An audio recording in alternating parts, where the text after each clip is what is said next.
This is CBC Winnipeg News.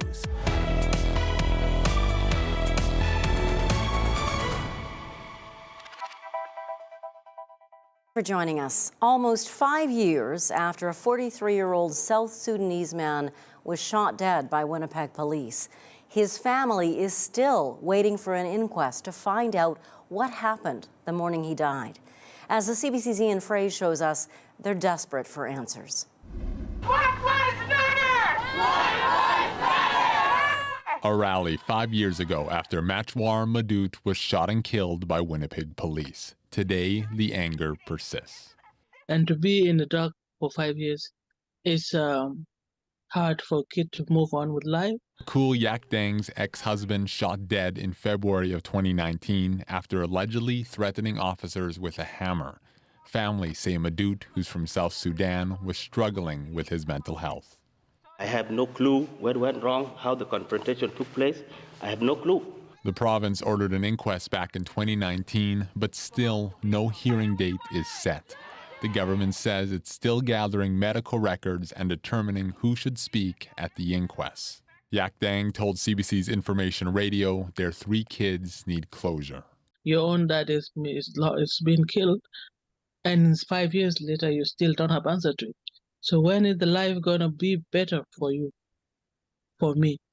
Inquests aren't meant to cast blame, but rather to find facts, what went wrong and how to prevent it from happening. But the longer it takes to hold an inquest, the harder to get answers. Witnesses become unavailable, they can die, they can move outside the jurisdiction where you can't get them with a subpoena anymore, memories fade. The province still needs to schedule other inquests. Alicia Hudson, Jason Collins, and Stuart Andrews, all Indigenous, all shot by police in 2020. While Stephen Campbell's family recently waited 7 years for an inquest. But it's part and parcel of a broader staffing challenge that we have. The Premier committed to find more help. There's too many people in Manitoba asking that question, what if? What if things had been different? And it's our government's intention to be able to deliver answers more promptly, more compassionately than has been the case in recent memory here. The police watchdog cleared the officer who shot Madut of wrongdoing, but his family says an inquest would shed light on what transpired. And if you want to disarm somebody, I am not a soldier. He was a soldier. If you want to disarm somebody, you have to disarm somebody by shooting their hand or their leg. It's hope lessons from Madut's death will bring change. Ian Fraze, CBC News, Winnipeg. A new RCMP initiative collecting race-based data from people officers interact with is meant to shed light on the ways people from different communities might receive different treatment. The Mounties started this pilot project earlier this month in 3 Canadian cities, including one right here in Manitoba. The CBC's Josh Crabb reports on the latest questions to arise. In order for them to really get a true sense of how effective this could be, it'd be... This is Daniel Hidalgo. He says he's previously had negative interactions with police. Hidalgo's half Jamaican and half Indigenous from Chile and feels it's due in part to the way he looks. I've been exposed to a lack of understanding, but also I've been exposed to a desire to learn and understand more. He's now the co-founder of an Indigenous-led de-escalation team in Winnipeg called the Sabe Peace Walkers. Hidalgo supports a new pilot project by the RCMP, which started 2 weeks ago to collect race-based data. I think that anything that promotes equality across the judicial system is highly beneficial, particularly when it pertains to folks that are overrepresented in those systems. Whitehorse, Fort McMurray, Alberta, and Thompson, which is home to a high percentage of Indigenous people, are part of the pilot project. 2 other locations, one in BC and one in Nova Scotia, will be added later in the year, ahead of an anticipated national rollout. RCMP officers will use visual observations to decide if someone is white, Black, East, Southeast Asian, South Asian, Middle Eastern, Latino, or Indigenous. Officers can record Indigenous identity 5 different ways: First Nations, Métis, Inuit, unknown Indigenous identity, or not perceived to be Indigenous. So we will not be asking individuals to self-identify that information. The acting director of the RCMP's anti-racism unit says officers received training. My Fan says the Mounties want to know if officers treat people differently because of their race. Perception often does play a role in that, and so communities have also validated this approach. Before the program started, the RCMP spent 2 years consulting. Angela Levasseur is chief of Nissequawashit Cree Nation just west of Thompson. Levasseur says she wasn't part of any discussions with the Mounties. She would have taken a different approach. Levasseur thinks it would be better if First Nations gathered the data and shared it with police. There has to be some accountability there. There has to be the absence of bias. And I would have shared these concerns had I been consulted. While he supports the plan, Hidalgo sees some risks and concerns. I think that the data and those interactions should be, compiled based on more than just visuals. The pilot will run 1 year before the data is analyzed and shared publicly. Josh Crabb, CBC News, Winnipeg. A judge has ruled that a Winnipeg man accused of killing 4 Indigenous women must face a jury. Jerry Skibicki wanted to be tried by a judge alone. He's facing 4 counts of first-degree murder in the killings of 4 Indigenous women in 2022. A murder charge results in an automatic jury trial unless the Crown agrees judge alone would be best. Skibicki's lawyers argued in November the requirement for Crown consent is arbitrary and that an accused should be allowed to choose the type of trial they want no matter what the charge. Today, the judge issued a written decision saying there was little in the way of adjudicative facts in that argument and that other courts across Canada have dismissed similar challenges in the past. Skibicki's 6-week trial is scheduled to begin in April. We've heard a lot about long wait times in a hospital, but long wait times for healthcare cards are also causing stress for more and more Manitobans. Marjorie Wiebe has been waiting for her health card for more than a year. She moved from Alberta to Pinawa in October 2022 and applied for a Manitoba health card in December 2022. As of today, she still has not received any update on her application. Wiebe suffers a chronic condition which affects her gallbladder. She paid out of pocket twice to see a doctor as well as purchase prescription medication. She says she cannot go ahead with gallbladder surgery, which she needs, because she can't afford to pay the costs. The pain doesn't go away. I still have to get up, I gotta work, I gotta do my thing. And my concern is that if it bursts, I live in a small community and they would have to helicopter me to the city. Well, I can't pay for that. And then I'd have to have surgery and I can't pay for that. If the gallbladder bursts and affects my pancreas, or which is what I've been told could happen, I could die from that. Premier Wab Kinew was asked today about healthcare delays. He blames the previous PC government for the backlog. Kinew says he's committed to investing more to have cards processed faster. We're going to staff up the Department of Health to ensure that health cards get delivered more quickly. And by the way, we're also going to stop using papyrus as the medium for health cards in the future here in Manitoba. We'll be modernizing the health card in the coming years, but the first commitment is to ensure that you can get a health card when you need it. His comment about papyrus is that he wants to move everything to an online system instead of using paper files anymore. The Premier also announced 9 new hospital beds today for the Dauphin Health Centre, that they would be staffed in part by private agency nurses. The government will pay for 7 new medicine beds and 2 surgery beds. Prairie Mountain Health manages services in Western Manitoba. It spends millions of dollars every year on private agency nurses. Premier Wab Kinew says it's going to take time to build up staff in the public system. The best way for us to reduce the reliance on nursing agencies is not for us to mandate an end of agency nurse use. It's for us to make working on the front lines in the public settings like this one so attractive that a nurse would rather choose to work here than for a nursing agency. Kinew making these comments on Dauphin today. He says educators are working on new bridging programs which would allow licensed practical nurses to upgrade to registered nurses online. The Globe and Mail is reporting that 5 members of the 2018 Canadian World Junior Hockey Team have been ordered to surrender to police in London, Ontario, to face sexual assault charges. The report says the charges are connected to the alleged assault of a woman after a fundraising event in 2018. The CBC has not independently verified these facts. London police have not commented on the case, but say they expect to hold a press conference on February 5th. 5 players have taken leaves of absence from their current teams, but the CBC cannot confirm those players are connected to these sexual assault charges. Winnipeg Transit wants to get rid of all promotional messages on the front of its buses. Those messages that you see say things like, "Go Jets, go," or when events like Remembrance Day come up, they might say something about remembering veterans. Winnipeg Transit now says they're distracting. CBC's Cameron McLean reports. When the Winnipeg Blue Bombers make it to the Grey Cup playoffs, everyone gets into the spirit, including Winnipeg Transit.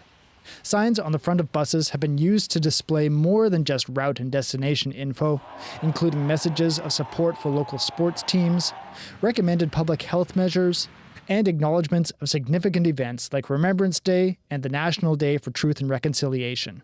But now, that could all come to an end. A new report says Transit has decided to do away with all promotional messaging not related to route and destination. Really, this just boils down to us having taken a look at what is really most important for our passengers who are waiting for a bus on street. If a bus is coming towards you, you want to make sure that you get exactly the information that you need and really nothing else. The decision came after city councillors asked Transit to consider adding messages for other major cultural holidays. Possibilities included Diwali, Lunar New Year, and Eid Mubarak. But after Transit's accessibility coordinator raised concerns the messages could distract people from getting the essential information, the bus service went a different route. The decision disappointed some passengers. I think when it's about community and like health awareness or etc., I think that's something we should definitely keep. I think keeping them doesn't affect anyone. I think the advertisements, maybe getting rid of that makes sense, but I think keeping the important messages like, Remembrance Day messages or Truth and Reconciliation Day messages is important. Transit officials say there are other ways of recognizing major cultural events, like advertising on the side of buses. The decision hasn't gone into effect yet. The city's Public Works Committee will vote on the proposal at their next meeting on Monday. Cameron McLean, CBC News, Winnipeg.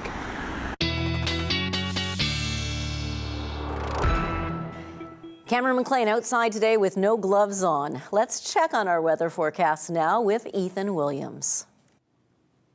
Well, thanks, Janet. And a bit of a spread in temperatures today. We have a cold front attached to this area of low pressure, which means that temperatures in Winnipeg and the Red River Valley quite mild today, around -2, but a big spread as you go up toward Churchill and much of the Hudson Bay coast, still well into the -20s. That area of low pressure also bringing a little bit of some fog. We've seen the snow melting as a result of the warmer temperatures. That's also causing fog advisories now in place through much of southwestern Manitoba and through the Parkland region as well. And we could see these extended eastward into the Red River Valley. Of course, we've been seeing that fog in the Winnipeg area ourselves at times today, and that'll likely continue not just overnight tonight and into tomorrow, where at times, even in tomorrow morning, we could see near zero visibility in the Winnipeg area. That is really going to continue as well into Thursday, Friday. In fact, I think that's when it'll become a little more widespread as we head into Friday morning, as this area of fog spills over from Saskatchewan and causes some reduced visibilities in southwestern parts of the province. Otherwise, the reason it's been cold along the Hudson Bay coast is partly because of this area of high pressure, and that has kept things clear, but that begins moving out, and we see an area of snow that's going to be moving through far northern Manitoba tomorrow. For us in southern Manitoba, things remaining relatively cloudy. We may get some breaks of sun here and there through the afternoon tomorrow, but it'll be pretty hard to come by. May also be some periods of flurries or even a little bit of freezing drizzle at times through southern Manitoba as well, and that remains the same as we head into the weekend. Models here seem to indicate that places like Lynn Lake and eastward could see upwards of 5, maybe 10 centimeters heading into tomorrow. But otherwise, that next little shot of snow moving through will bring maybe 2 to 4 centimeters to places like Gillam and Shamattawa and around Churchill. That freezing rain, or freezing drizzle, I should say, not going to bring very much more accumulation to northwestern Ontario and eastern Manitoba, but still could be a bit slick on roads tomorrow. Winds starting to pick up a little bit as we head into Friday, and especially Saturday into southeastern Manitoba. Will stay breezy along the Hudson Bay coast. So tonight for Winnipeg, we're expecting that fog and a risk of some freezing drizzle, but staying warm overnight. We're not going to budge much from around -3, -4. That is going to dissipate, though, that fog as we head through the day, and again, maybe some breaks of sun here and there. Sunnier, though, as we head into Friday, Saturday, with our temperatures also staying around the freezing mark, and those overnight lows, Janet, staying only in the mid- single digits. I'll have a look at your full provincial forecast coming up. Looking forward to it. Thank you, Ethan. The Manitoba Lung Association is holding Lunch and Learn sessions this week to mark National Non-Smoking Week. One of the sessions this week was how to talk to youth about vaping. Haley Coleman led that session. She is a certified tobacco educator with expertise in mental health and youth vaping. And she's joining us today on her vacation. Haley, thank you. I'm grateful. You're welcome. So how can mental health, well, thanks. It's an important conversation. How can mental health and youth vaping intersect? Our brains are still developing, and there are lots of studies that show that nicotine does negatively affect our mental health, including for adults as well. So I think the issue is that our youth who are vaping just haven't had the education yet to make those informed decisions, which has landed us into the issues we're having today. Nicotine actually negatively impacts your mental health? Yeah, it really does. A lot of people say, well, we use it to calm ourselves, but the chemistry of it all, which I won't get into right now, I'll put it in layman's terms, is that, there's a lot of chemistry that happens after the nicotine hits the brain, and it actually negatively affects our anxiety. It could cause depression, but we don't feel it right away because we get that happy hit, right? That calming hit. So there's a lot of negative things that come with it, including the addiction piece as well. And a lot of people use it to cope with their stress. So there's just it's kind of a vicious circle when it comes to that. So what's your advice for parents or grandparents or guardians who are worried about their teen vaping? That is a really big question lately. And as a parent myself, I always say that, instead of scolding them or getting authoritarian with them, we need to remind ourselves that if they have been pressured into vaping, and have vaped a few times, they can have addiction to the nicotine already. And so we need to treat it as an addiction. We need to be empathetic and talk to our kids with an open dialogue. Why did you start? How did you even get your hands on it? What are the stressors going on in your life right now that are making you want to continue to vape? It's never just about the vape, from what I've come to know. And so being able to keep It's never just about the vape. It's never just about the vape. What do you mean? Can you? It's usually peer pressure that starts, or curiosity, and then they don't realize that nicotine is so addictive. It's actually right up there as close to a heroin addiction in terms of how it affects our brain. And so without that knowledge, they, out of curiosity and peer pressure, try the vape. But then we have noticed that they continue to vape due to the addiction and also due to other stressors in their life, whether that's peer stressors, school stressors, maybe they're having issues with their partner. There's so many things, exams, sports, anything, right, could be affecting them, lack of sleep, maybe some stressors at home, and now it's coping mechanism for them. So I really, really like to stress to the parents and guardians, try to keep that open conversation going, ask them why they started to vape, ask them why they want to keep going, ask them what's going on in their life that is possibly causing them stress, and just be more of a lending hand, an educator, and a support in helping them make the right decision in terms of their vaping addiction. Haley Coleman of the Manitoba Lung Association, thank you for your time today. You're welcome. Thank you. A federal court ruling says the federal government went too far when it invoked the Emergencies Act to clear the Freedom Convoy protest from Ottawa in 2022. We get reaction from civil liberties groups after the break.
The federal government is not pleased with the court's determination that it was not justified in invoking the Emergencies Act in 2022. Some civil liberties groups, however, see this decision as a victory. They say the government overreached during the so-called Freedom Convoy protest. Kate McKenna now with more. Ottawa was gridlocked for weeks before the federal government invoked the Emergencies Act. One of its strongest, bluntest instruments, and now a court ruling says it was a step too far. These blockades had gone on for too long and needed to be addressed. The question we had was not whether, but how.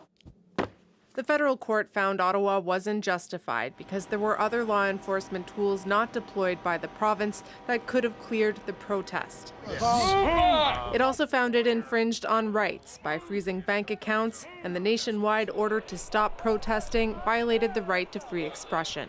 This and every future government is on notice.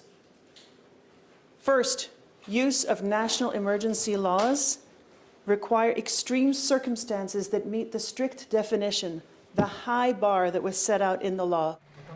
Ottawa has already said it'll appeal. We do not agree with this decision. Experts say this case could go to the top court. It's the first time the Emergencies Act was ever invoked. I would expect that the government will put all of its resources behind appeals all the way to the Supreme Court, as you say, for the reason that, first of all, they're not going to look good in this particular federal ruling. But second of all, they were going to want total clarity on what all of these thresholds precisely mean. Good morning. Several criminal trials are already underway for people arrested during the convoy. There's also a class action for people in Ottawa whose lives were disrupted.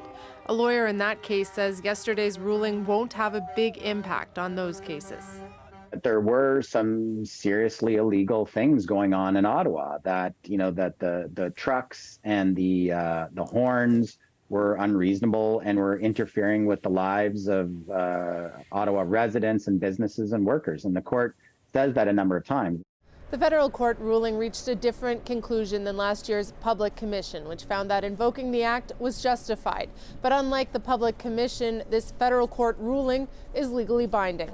Kate McKenna, CBC News, Ottawa.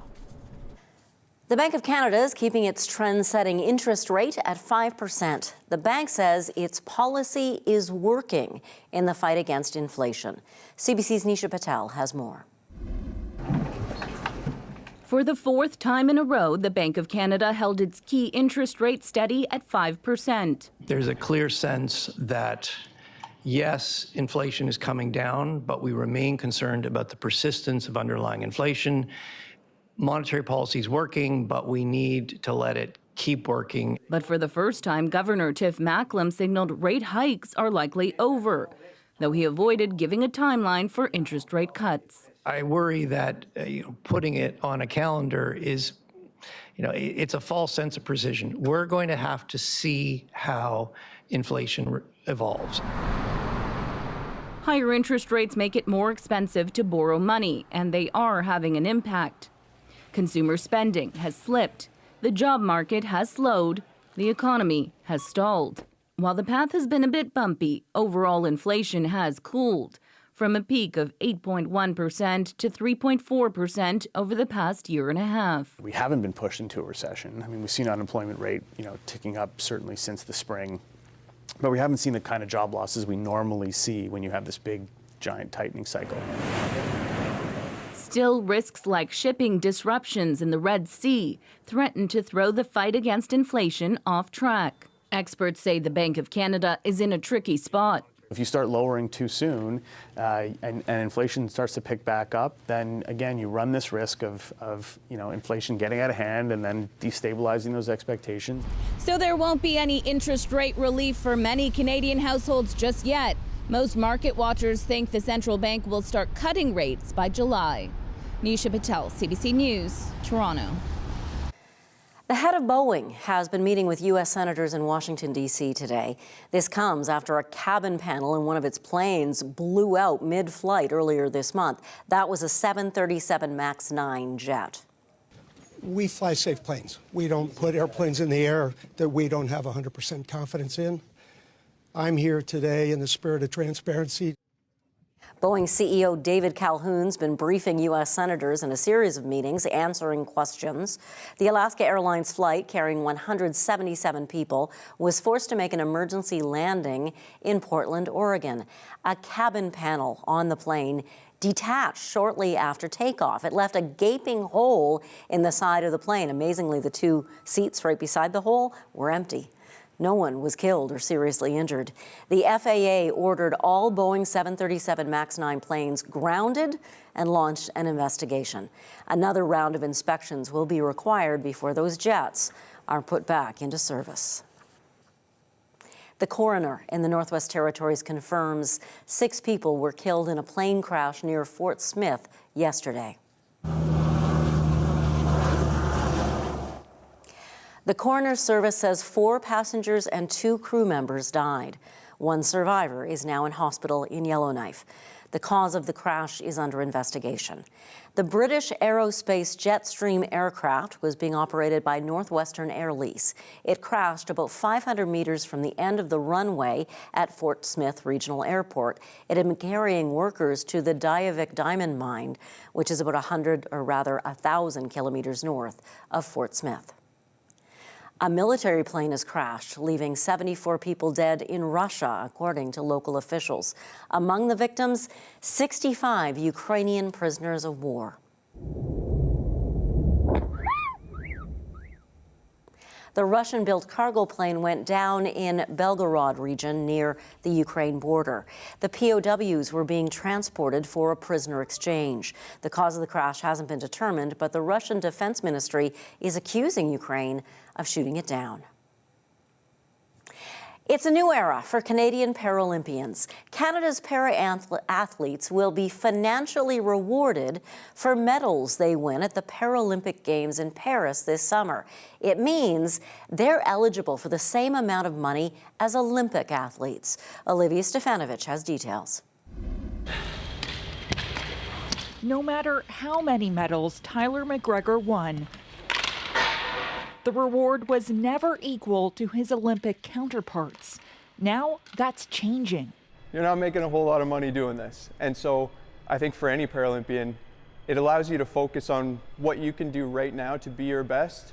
We are absolutely thrilled, delighted to announce today the Paralympic Performance Recognition Program. Starting this summer, Canadian Paralympians will be given the same amount of money as Olympic athletes for making the podium at the 2024 Paralympic Games and each of the games after. It is proof how much Paralympic sport has grown. $20,000 for winning gold, $15,000 for silver, and $10,000 for bronze. For me personally, it's a huge motivator.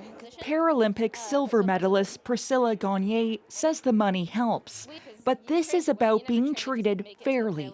People see you differently. You're not as valued as maybe the Olympians. Canada. Canadian athletes started to get money for medals at the 2008 Beijing Olympics, but Paralympians were left out. This donor is trying to fill the gap. He put up $4 million, half of the money needed to pay Paralympic medalists. The stories are so compelling and they're so human and emotional, and I can't get them out of my mind. Even though Ottawa is also contributing $2 million, the Canadian Paralympic Committee still has to turn to generous donors to raise more. It's not appropriate anymore for us to have 2 or 3 different tiered systems for how people participate in sport. Back on the ice, McGregor says it's the beginning of change. This helps create that virtuous cycle that allows us to continue to build and elevate the level of Paralympic sport here in Canada. A hope that Paralympians will finally get the respect and pay they deserve. Olivia Stefanovic, CBC News, Ottawa. Warmer temperatures have limited outdoor skating, not just here, but across the country. The safety concerns next.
A portion of the Nestawaya River Trail should open soon, but with such mild weather, how long will it last? Warmer temperatures in other parts of the country are also raising concerns about skating on lakes and ponds. In Halifax, officials have not been testing to determine if the ice is thick enough to safely support skaters. CBC's Kayla Hounsell shows us what's behind that decision. Hitting the ice on a pond or lake. It is a national pastime steeped in nostalgia.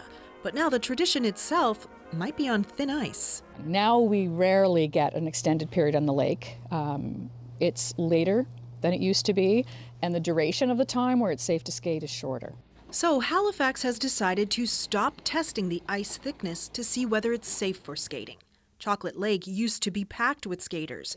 Normally McLeod has lived here for 26 years. We've been able to see climate change right out our back door. Across the country, there have been warnings about thin ice. In Ottawa, 2 teens drowned. Now, in Halifax, this regional councillor says the decision to stop checking for safety is a practical one. For the last several years, we've averaged 1 day of available skating. Last year there was none. So the program has really just become irrelevant because basically the ice is never safe to skate on anymore. 7 centimeters or less, you should not be out there at all. And that's a good chunk of our winter now. CBC meteorologist Ryan Snodden says there are just not enough consecutive days below freezing. It's 3 days here, 4 days here at the most, and that's usually only 1 or 2 times in the entire winter. McLeod has the records to prove it. I started keeping records 25 years ago, and the owner before me kept records before that. So I have 33 years. Back then, the lake was often frozen in December. Last year it was February 5th. Oh, this one's February 11th. And this one's February 4th. Her husband checks the ice himself, so they'll continue skating on the rare occasion it's thick enough. I do feel sad that there will be kids growing up who won't really know what it's like to just pop on the skates and head to the lake. A sign climate change isn't just causing dramatic weather events, but also affecting everyday life. Kayla Hounsell, CBC News, Halifax.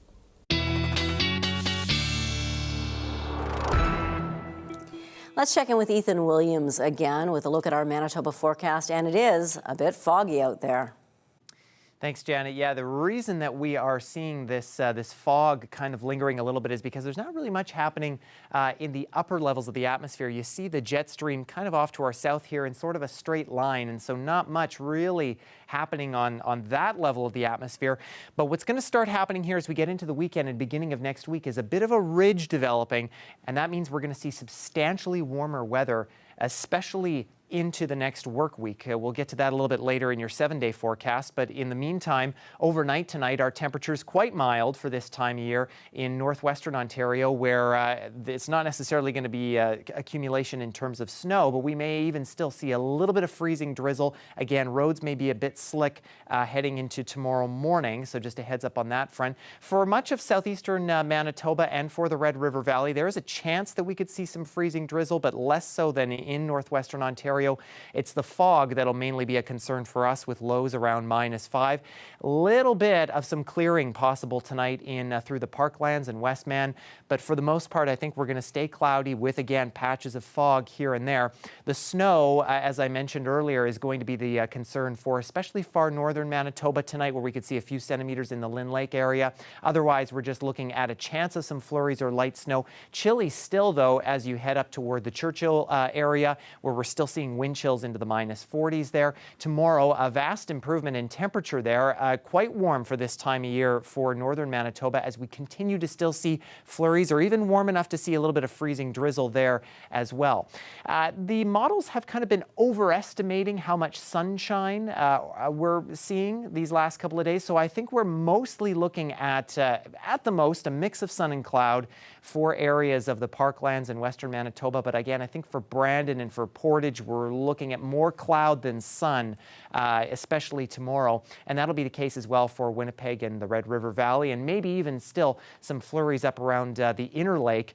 And that'll be the case as well for northwestern Ontario, where you could see either flurries or depending on how warm it is aloft, we could see a little bit of freezing drizzle still for the most part there. But again, temperatures mostly going to be hovering around freezing here or just below that in places like Red Lake. I'll have a look at your full Winnipeg 7-day forecast, Janet, coming up. Thank you so much, Ethan. 2 unhappy Air Canada passengers have won their small claims case against the airline. The Nova Scotia couple's connecting flight from Toronto to New York was cancelled in July 2022. CBC's Angela McIver reports. Vicky Lynn and Terry Black are getting most of what they fought for, $1,583. Their flight to New York City 2 summers ago landed 7 hours late, shaving an entire afternoon and evening off their 3-day sightseeing trip. I'm really happy with the decision, and I'm also happy that we decided to pursue it. You know, we felt it was right, the right thing to do.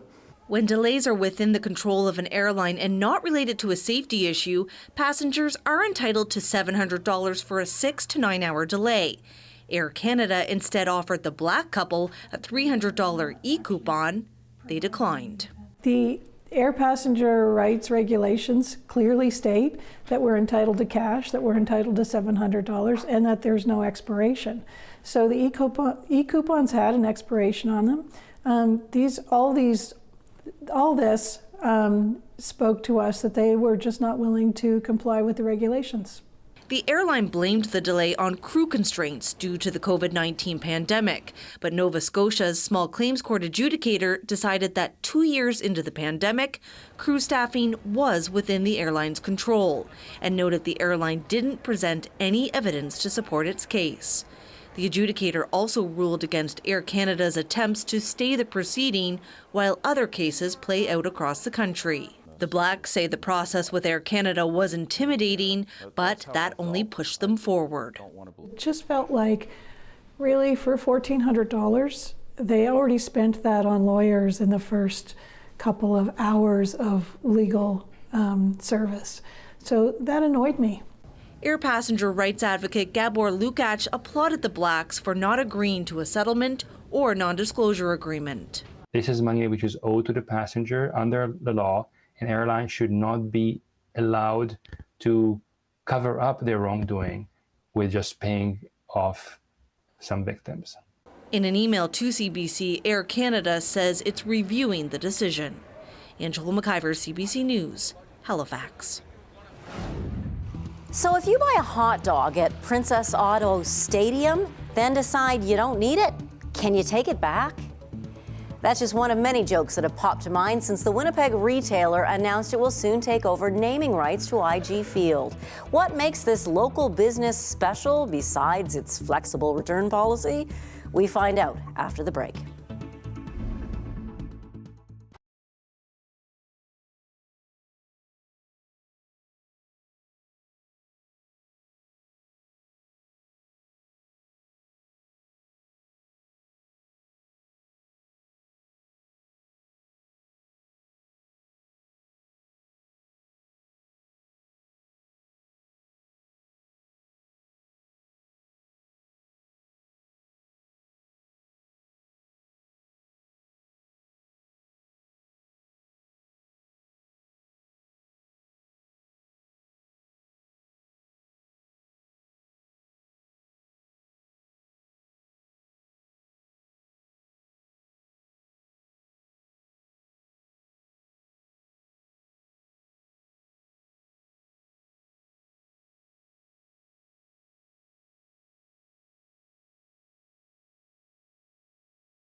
The home of the Winnipeg Blue Bombers is getting a new name. In April, IG Field will become Princess Auto Stadium. The tool and equipment company is touted as a Manitoba success story, one that began 90 years ago on Princess Street here in Winnipeg. Bill Redekop joins us now. He's an author and retired Winnipeg Free Press reporter. He's written a new book called The Princess Auto Story. It actually went to the printer yesterday. It'll be out in late March. Perfect timing, Bill. Thanks for joining us. Pleasure to be here. So what is so interesting about this company that you wanted to write a whole book about it? Well, there's so many interesting things, really. But I think one thing that strikes me is that this story, this company started from such humble beginnings, started as a tiny auto wrecker on Princess Street in Winnipeg. And it was like a tiny brick building with three old beaters in the back that they stripped down for auto parts, and from there it's grown to be, you know, this chain of large retail stores across the country. But the thing about that is there's never any blueprint for the kind of product that they have. Like they weren't following any other store or modeling themselves after any other store. They were developing it themselves, their product line and their customer, and they were building it and forming it as they went along. There aren't many head offices left in Winnipeg, Bill. Why is Princess Auto still here as a head office? You know, it's I think partly that it's a family business and they wanted to stay in their hometown. They've had numerous chances to sell and to, you know, places in the U.S. which would probably lose us our head office, but they've been very sort of vigilant and loyal, and I think, you know, this stadium naming is another further demonstration that they plan to stay in their hometown, because the contract lasts for 10 years. Oh, it's wonderful to see that kind of commitment. You actually have a story about a man with deep pockets, some big American businessman who came in with a number written on a card. Can you tell us that story? Yeah, there was one day there was someone showed up in a limousine, immaculately dressed, came into the office and told Bob Tallman, who was the principal owner at the time, and told Bob, you know, I'm going to buy you today. And Bob said, well, okay, well, what do you got? And the fellow wrote a figure on a card and slid it across the table to Bob. And Bob turned it over, and it was like an astronomical figure. It was worth 3 times what the valuation of the company.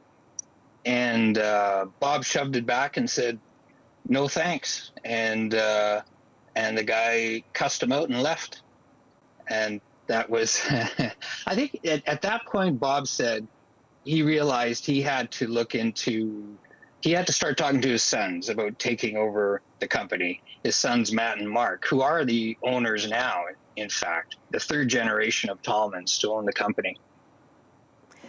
Well, fantastic to think that this company has grown here and that they are so committed to our city and our province. Bill Redekop, thanks for joining us today, and good luck with the book. Okay, thanks very much, Janet. Your daily lift and 7-day forecast are still to come. Stay with us.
Well, a mostly cloudy day with the chance of some flurries or maybe even a little bit of freezing drizzle tomorrow in the Winnipeg area. High of around -2, and then the clouds clear as we start to head into the weekend.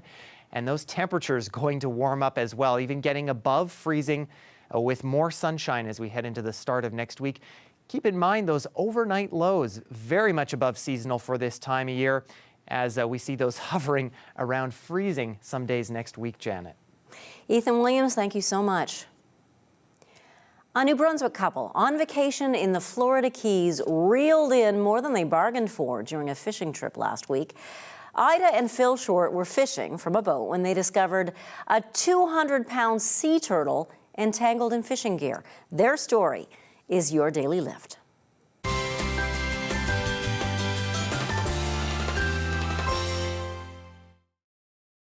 We're looking at a new rescue, Ida. She was entangled in a trap line, her rear flipper, and they're just bringing her out of the ambulance now, so we're gonna let them go to work. It was an amazing story. We got a call from Ida and Phil, and they were visiting the Florida Keys, and they saw a sea turtle that was entangled in a lobster trap line. It doesn't seem to matter where we fish. A turtle will pop its head up and you'll hear it breathing, and then all of a sudden it will go back down. It was a good fishing day. So my husband had just anchored down, and we spotted this, almost looked like a bunch of weeds around this lobster trap buoy. And as we got looking at it, we thought, oh no, it's a dead turtle. And then all of a sudden she lifted up her head. Sea turtles breathe air like we do. So it becomes very dangerous if they're entangled with something that's on the bottom. Some of them do not live through it. I know if we hadn't showed up when we did, it would have drowned. I can't overstate just the help that Ida and Phil were, because a lot of people, they're out there enjoying their day and they're going to see a sick sea turtle like that and they'll call and give us coordinates and they'll leave. We probably waited an hour and a half close to the buoy and just kept an eye on her, and she kept bringing her head up, so she was breathing. I was scared to death she was going to drown before we got her. If they didn't stay with the turtle, we probably would have never found her again. So they took a big portion of their day and stayed with her till we got out there to help. And the good news was they were able to capture the turtle and bring her in. She had minimal injuries from the trap line, so they must have found her pretty quickly from her entanglement. Her blood work looked great. She's a big, strong turtle, and we got her right back out on Saturday. Oh boy, big turtle. And it was really fun because Ida and Phil were still in town and they were able to help us release her. I'd never been to a turtle release. There was a huge crowd there. We helped carry her down closer to the ocean, and they released her, and we watched her swim away. So she was very happy. It's very emotional. Just seeing a big, beautiful animal like that go back to sea is amazing. The grandkids have been so excited, and we sent them the videos, and they couldn't believe that they named the turtle after their Nana. And Wonderful story. Thank you for being with us tonight. Always be careful with your fishing gear, and we'll see you tomorrow. Bye.